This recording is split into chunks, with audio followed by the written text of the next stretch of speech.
family and friends and fellow YouTubers, it's Kim here from Hancock Homesteading Gardens, and today it is Tuesday, September the 12th, and it is time for my Tips on Tuesday. And today I have decided to share with you equipment and tools that you're going to need if you are a beginning canner. And I didn't think about doing this at the beginning of canning season, but now might be a good time to do it because Christmas is just right around the corner. And so if you're a beginning canner, these are some of the things you might want to ask for Christmas. In fact, it was my daughter who gave me this idea.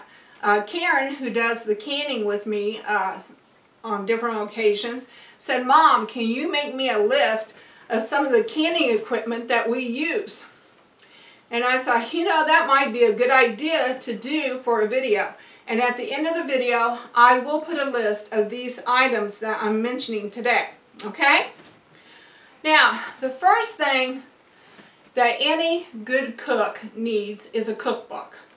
So the first thing any good canner needs is a canning book. Okay? And I have four that I have collected over the years. This one here, Stocking Up, was Emma's. She was my mother-in-law. I helped her do a lot of canning. This one, Home Canning, was my mother's, and I helped her do a lot of canning. This one I got when I was about 25 and decided that I wanted to can on my own. So this was the first canning book that I bought myself, the Ball Blue book. The Guide to Home Canning and Freezing, okay? Ball is a very well-known name in the canning community. And then this is a book that I just got myself last fall when I was thinking about that I was going to be doing some canning this year and I wanted an updated book. And I will have to say that this is probably the best canning book I have that I know of, and it is the Ball Complete Book of Home Preserving. Now, this book is very good, but it is a paperback, and the print is very, very small, and it has several recipes per page. So you kind of have to like really highlight which recipe you're using and really focus on that recipe, and it's a lot harder to see. This book has one recipe per page, you know, except for maybe like your jellies. And then because jellies are very similar in the making, it will say like strawberry adaptation or apple adaptation. So you know, it might have some alternative methods, but basically there's just one recipe per page. So this is the book I am recommending to beginner canners, and it has information at the back. Your recipes are in the front, but at the back it has a lot of good information where it talks about the different canners, about altitude with pressure canning. It talks about the different equipment that you need and the pieces that you need to go with them. And it has back here, Home Canning Problem Solver. It has a list of terms and definitions. It's just really a very good book for beginning canners. Alright, so you have your book, okay? What is the next thing that you're going to need? Well, you have to decide what is it that you're wanting to can, okay? Because different produce takes a different canning method, okay? If your foods are high in acidity, and that's usually your fruits, including the tomatoes. Tomatoes are actually a fruit, although tomatoes are like borderline. So usually you can add lemon juice to them to get them up to the high acidity level, or you can leave them in the low acidity level and do the pressure canning. So I have a chart that I'm going to share with you that might help to make it a little bit more clear, and I'll put it right here.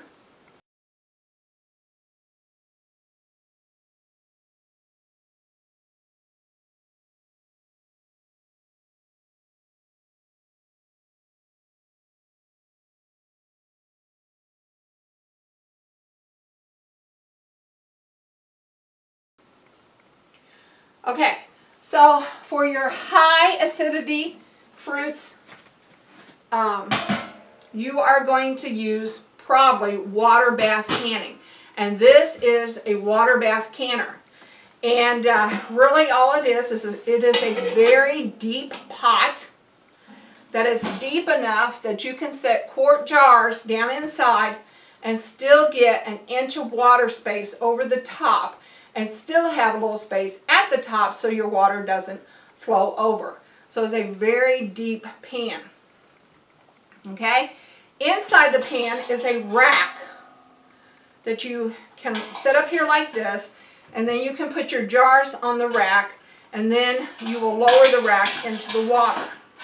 Now, this rack is very important because you do not want to sit glass jars on the direct bottom of a canner because they will become too hot and they will crack.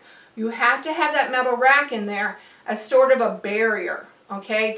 Okay, so rack is very important. And lid is very important, okay? So that's your complete hot water bath canner. Now, foods that are low in acidity, and those are usually your meats. All meats have no acid in them. So they're all going to be low acidity. And then most of your vegetables, in fact, I think all of your vegetables, except a lot of people consider the tomato a vegetable when it's actually a fruit.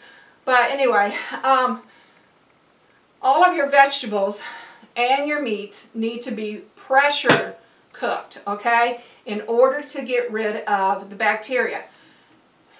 High acidity foods, the acid gets rid of the bacteria. Low acidity foods, you have to have that high heat to kill the bacteria, okay? So you're going to need a pressure cooker. And tomatoes, like I said, are the borderline. If you decide to water bath can them, my suggestion is to put a little bit of lemon juice in there. And the canning books will tell you that. You can do tomatoes in pressure canners, and for that you don't need to add anything. Alright, so you have your canners. Alright, I'm going to move these out of the way so I can make space for other equipment. Alright, now the next thing I want to tell you about are your next pots. Alright. I have basically 4 pots that I use whenever I can.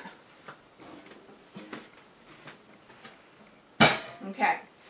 And I'm going to call this one a pot too, although it's probably more of a pan. Pots, I think, are deeper. Pans are shallower. But anyway. Alright, so a lot of your recipes will tell you in a stainless steel pot, combine your ingredients, okay? And a lot of times you need a stainless steel pot to prep the ingredients, and then you need a stainless steel pot to combine the ingredients. So I have 2, and they get used just about every they get used every canning session, both of them, because for instance, I did apple butter the other day, so I had to prep my apples and put them in this pot soaking, and then whenever I got ready to do the actual puree, then I had to transfer into this pot along with sugar and cinnamon. So it's always good to have 2 deep pots, okay? And then this is a special pot called your blanching pot or blancher pot. And what it is it is a deep colander that goes inside this pot, this solid pot. And what you do is you put this solid pot on your stove and you bring the water to a boil. About half full, that's all you need it. Maybe 3/4. And then you put your fruit or vegetable in the colander, and then you slide it down in there for like 30 seconds. And you let that cook in there for like just 30 seconds. And then you take it out and you transfer it into cold water, okay? And I'm actually thinking of getting me another deep blanching pot, because whenever we transfer it into cold water, we're always using this pan.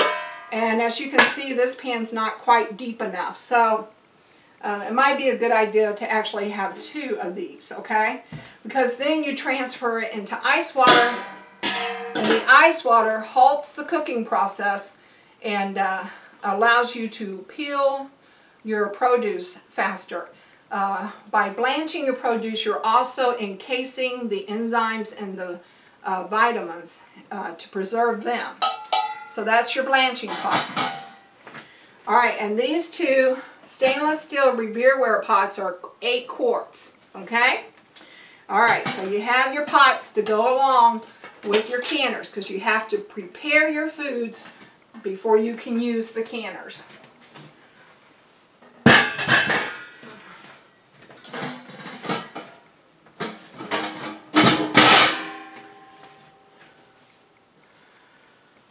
Okay, so another tool, couple other tools that I use, larger tools. All right, and a food mill is to use to grind fruits and like tomatoes into a very fine puree, okay? And then or liquid. Sometimes you can liquefy them, and they go into the pan underneath. And you just turn the handle, and it sends the produce in a small puree form out the bottom. Alright, so that's the food mill. The food mill does not come with the pan. You will have to buy the pan separately. And this is a 2-quart pan, and it works perfect, okay? Alright. So we use that. We also use a smaller pan for heating up our lids and our rings, okay? So you're going to need a pan set, in other words. Alright. Another tool that I have found exceptionally useful this year is my Farberware V-Blade Mandolin Slicer. It's really great for slicing cucumbers and slicing tomatoes and slicing onions. Anything that you need sliced up. Alright.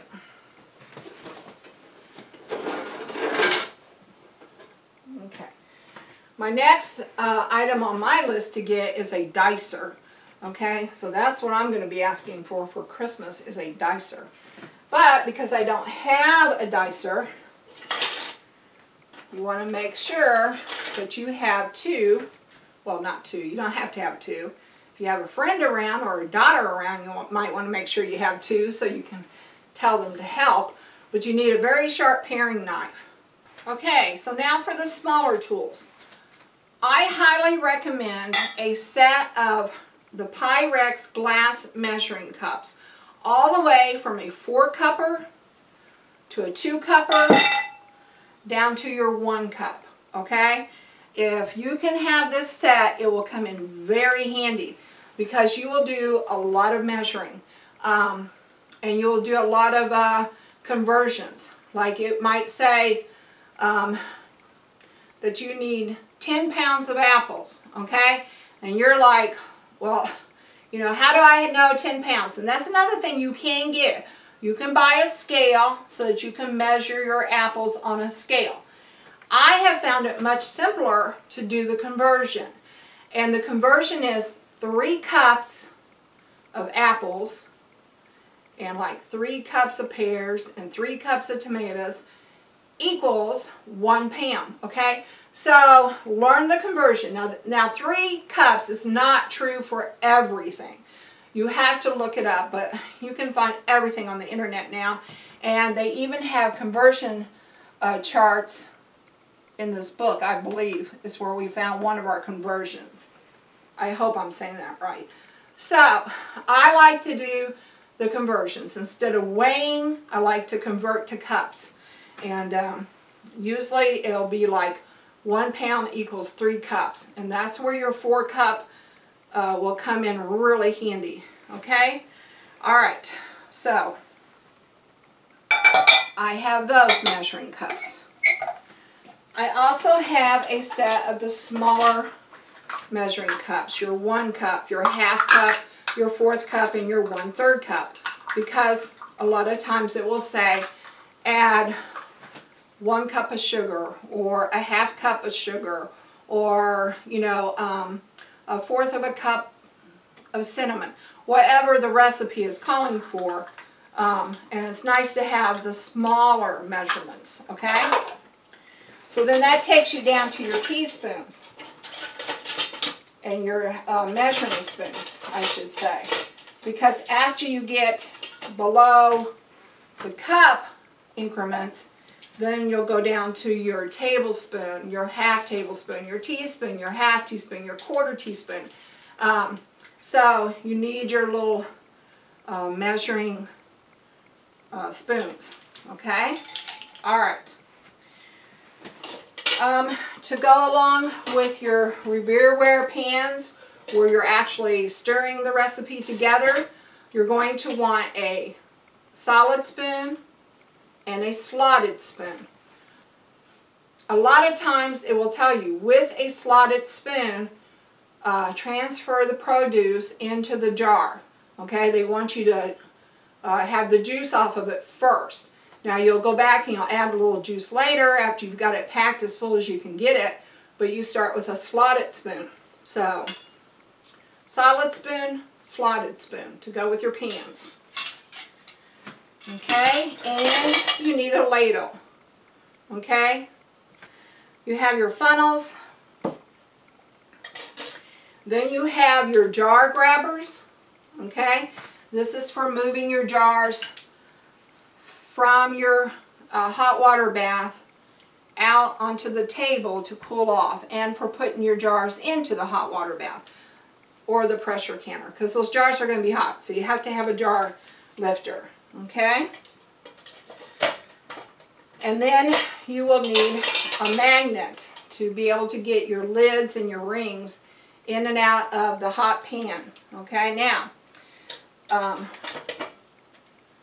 these things are sold in kits nowadays. If you go online, you can find a kit that will have a funnel, a jar lifter, a magnet, and a debubbler with the ruler, because the ruler is to help measure your head space. Okay, and you'll learn about head space through canning too. Whenever you put a produce in, it will say leave a 1/2 inch of head space, leave a 1/4 of an inch of head space. And those head spaces are important because your fruits or vegetables will expand. So you don't want them expanding so far that they take your ring off, but you don't want to leave it so low that you're going to have an air pocket in there. So you got to learn about head space. Alright. And then another little tool that no one tells you about, but I have found that you really can't do this without one, is a bottle opener. Okay? And that's because after you can these have a very tight seal. And you will not be able to get those off with your fingers. Or I've never been able to. And I even have John try and he can't. So, if you have a bottle opener, you can just put that bottle opener on there and lift that lid right off. Okay? So, for us, this is a must. Alright, so now we're going to get down to the jars and the lids.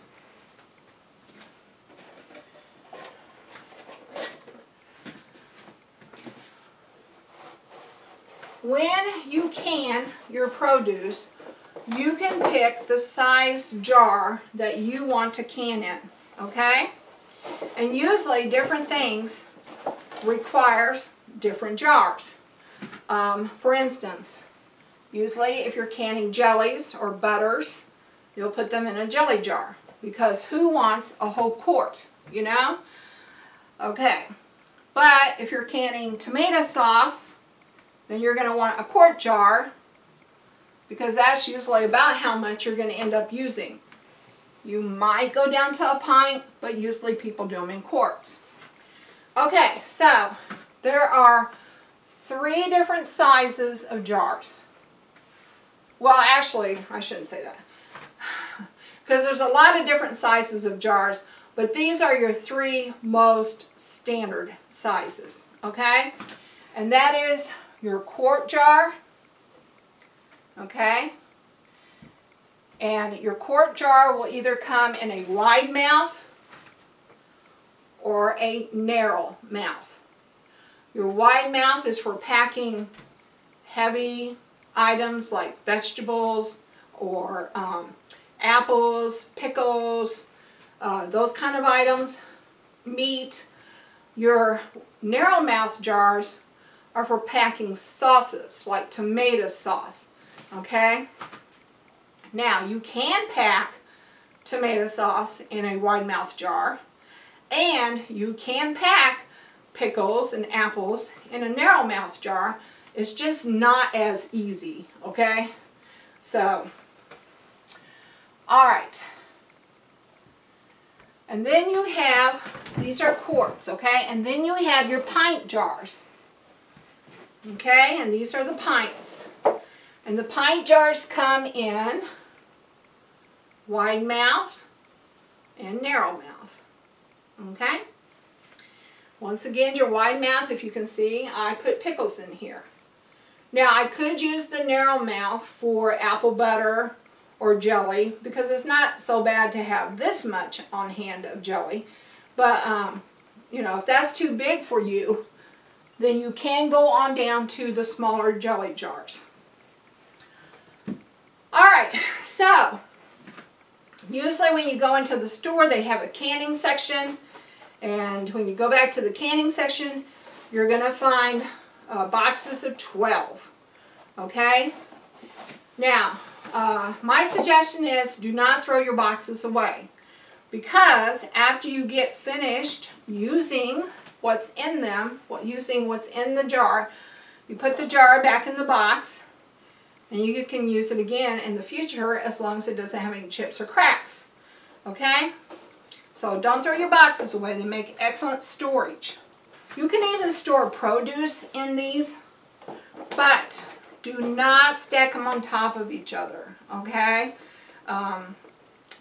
You could risk breaking a seal or having a false seal. So I recommend not stacking. Okay, now if there's someone else out there that stacks, leave me a comment and tell me why it's okay. But I've always been taught not to stack. All right.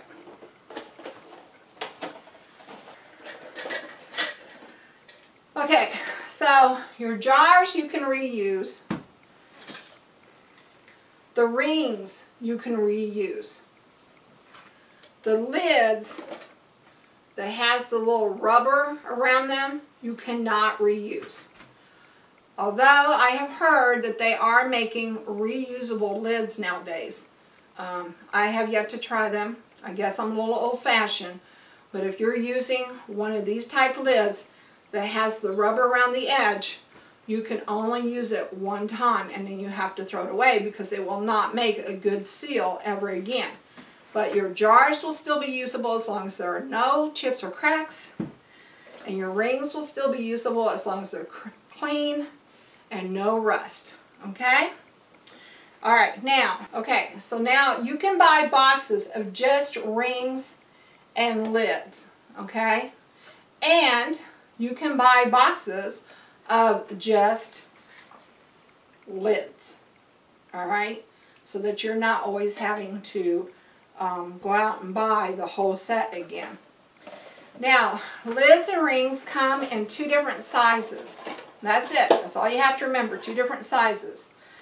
You're either going to have a wide mouth lid with ring, or you're going to have a narrow mouth lid with ring, okay?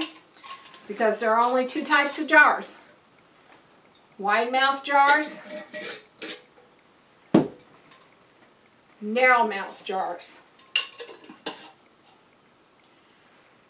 Jelly jars are narrow mouth. They don't have jelly jar lids, rings, they have narrow mouth. That's what you use for your jelly jars.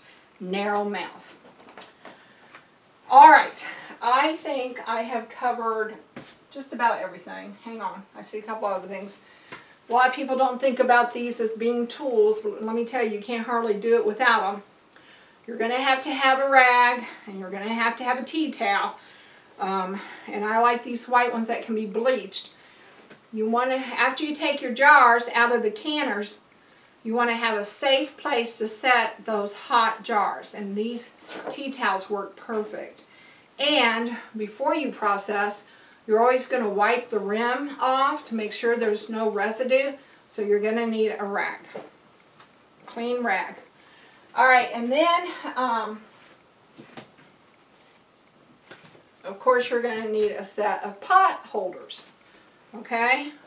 Okay, and then each recipe will have its own ingredients. Okay? Usually spices and sugar, you know, that type of thing. But there are 4 kind of uncommon ingredients that a lot of recipes call for. And one of those is lemon juice. And that's because lemon juice is added to different recipes to raise the acid level. Sometimes you'll be asked to use vinegar. That's usually when you're pickling things. Sometimes they will tell you to buy a canning salt. A canning salt is different than table salt, okay? So make sure it says canning and pickling. And then if you're doing jellies, you're probably going to be asked to get a pectin. And pectin comes in 2 forms, powder and liquid. And it does make a difference, so read your recipes so you know what kind to get. Alright, I think I have covered all of the basics that you need for canning. All the basic equipment and tools that you need for canning. If you have a canning tool or piece of equipment that I didn't mention, please leave it in the comment below. There might be a beginning canner reading your post and might get some help, okay? I might get some help. So, canning is fun. And especially if you have the right equipment and the right tools and you kind of know what you're doing. Alright, if you have any questions, please feel free to ask. If I don't know the answer, I will either look it up or I will ask someone that I think might know the answer. Alright? Alright, well, if you like this video, please give me a thumbs up. And if you want to know more about our homestead and what we do on it, please subscribe. And, if you wouldn't mind leaving a comment, I would really appreciate it. I don't know what is going on with YouTube, but, you know, I look at my statistics every once in a while. My watch time is up, my views are up, but my comments are way, way down. And I don't know whether it's because, you know, YouTube has this new heart thing where you can just give a heart to someone without leaving a comment. And I love receiving the hearts. Don't get me wrong, I love those hearts. But I'm wondering if YouTube counts those in any way as a comment. So, if you give me a heart, could you please also maybe make a comment that just says, thanks for sharing? Okay, you don't have to leave a long drawn out comment, just say thanks for sharing. Alright, this is Kim at Hancock Homesteading Gardens saying bye for now.